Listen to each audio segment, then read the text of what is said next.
Hello, we're back. Hello, good morning, afternoon, or evening to everyone listening. This is Liminal Writing with Lee Moran and Millado. Hello. For this session, he was able to dig out a line, one of our favorite authors, Yeah, writers, poets, philosophers. yeah. Mm. We've done a piece by this author, Before, and I think it was the first season, and then we're bringing him back again. So the name of the poet, we're choosing a line from his Khalil Gibran. The line says, "Out of uh, suffering have emerged the strongest souls. The most massive characters are seared with scars." what? Okay.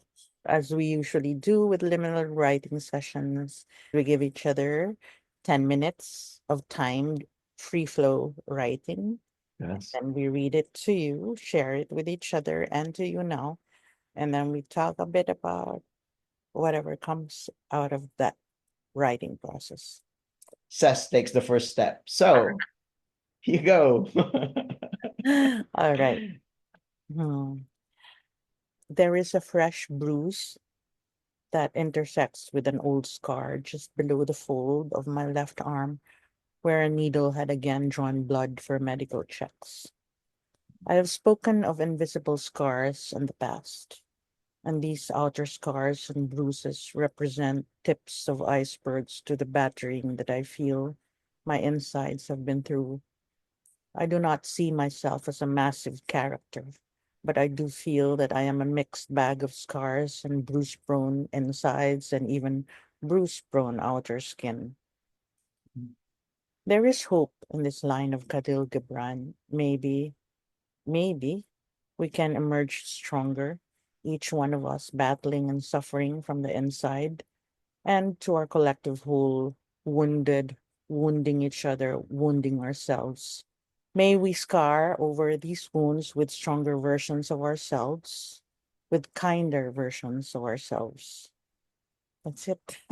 Bit short, struggled with that. Yeah, yeah.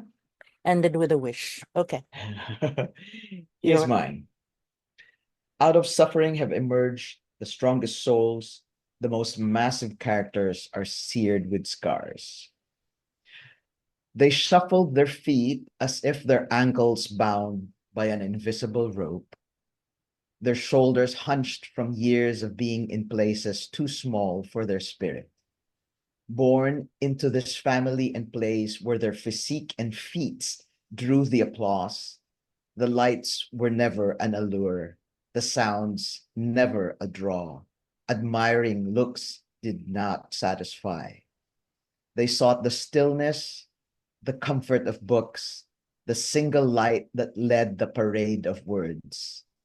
Alone in this moment, but soaring to worlds beyond forever. what was that about? Were you describing yourself? Your life now?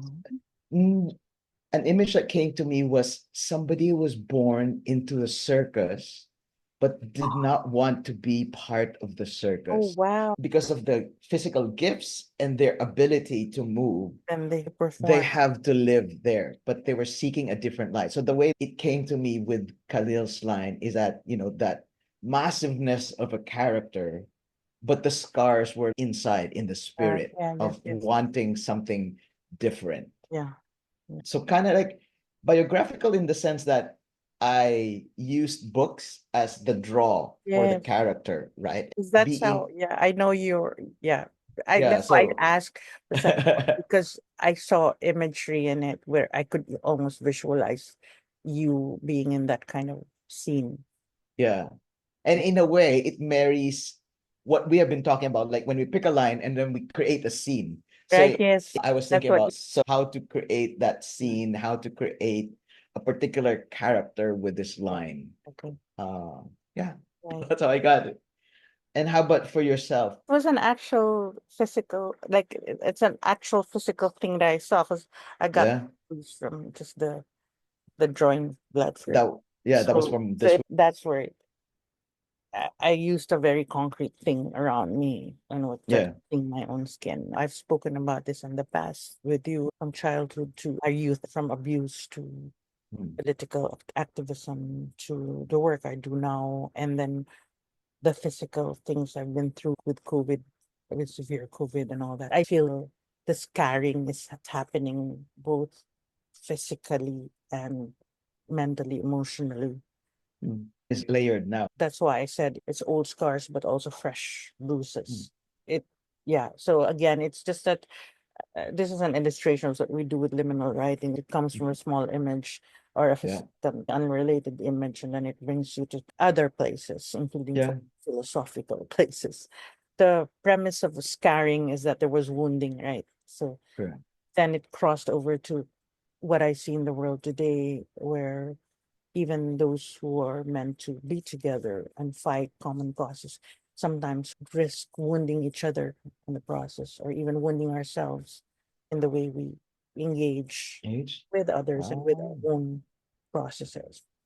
I think whilst the line speaks of strength these days, one of the things that I would want to remind myself and others is kindness. You know, just kinder versions of ourselves, And that not just stronger versions of ourselves, but I guess the world now needs kinder versions of us. when you talked about when groups come together because we want to work together, or there's a goal that we both agree upon, and yet sometimes there's a separation and a tearing apart, or a way that it's not going to work anymore. Just like relation. So does that mean then that relationships are not forever? Like people come together sometimes because you finish a project together, right? Even in school or when we were growing up, people come to our lives and touch our lives for that moment in time, and then we go and end up in different directions. So maybe it's also what it is in when we speak now of the work we do. And for those who haven't listened to us in the past, you and I, in some way, parts of our lives are dedicated to social change, and the times call for a lot of collaboration and coming together. And sometimes that's not easy, especially if we come to the table with our wounded selves. And we tend to then wound each other. That's what brings me a lot of pain myself to witness that. That's why my tone is like that too. I really wish we could be kinder to each other. Especially in the moments wherein you're working with groups or people whom you have a common goal with, right? For me, that's the one which is more unsettling because you see each other, we agree on this work, but maybe the version of how it's going to be done or executed is different from how I had envisioned it. So sometimes there's a fork in the road for people, right? Or for organizations. Yeah. But as Khalil Gibran says, out of suffering have emerged the strongest souls. The most massive characters are seared with scars. Nice. So it can bring us anywhere. But truly inspiring. This man's work has always inspired us. Definitely. Yeah. So try it if you're Oh, inclined to use 10 this, minutes, see where it brings you. 10 minutes of liminal writing. In the Yeah. meantime, thank you for obliging us with some of your time, and hope to bring you something else next time. Thank you for listening. See you next time. Bye Bye. now.